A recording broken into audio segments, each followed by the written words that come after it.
Isang magandang hapon po mga kaibigan, latest weather update po muli tayo ngayon. Pero bago tayo magpatuloy, pa-like and subscribe naman po, and always pong pahit ng notification bell para notify po kayo sa ating mga daily latest weather update. Mga kaibigan, ngayong hapon po ng Huwebes, ang SIPnosis pa rin po natin galing sa Pag-asa. Easterlies pa rin po mga kaibigan ang siyang nakakapekto sa ilang bahagi po ng ating bansa. Ito pong easterlies ay yung mainit po na hangin galing po sa Pacific Ocean, no? At nakakaapekto to sa ilang bahagi ng ating bansa. Narito po ang latest weather forecast natin, yung mga area po na apektado.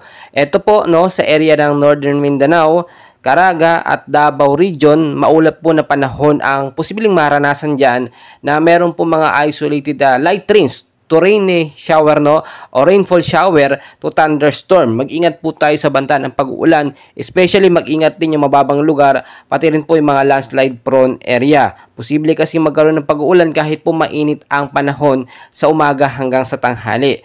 At mga kaibigan, inuulit ko po, no, para lamang wala naman po tayong bagyong binabantayan sa loob ng Philippine Area of Responsibility. Pero maging handa pa rin po tayo sa easterlies at mga localized thunderstorms. So dito na po tayo sa area ng Metro Manila at ilang bahagi po ng ating bansa. Maulap din po na panahon ang mararanasan dyan with isolated rain showers or thunderstorm.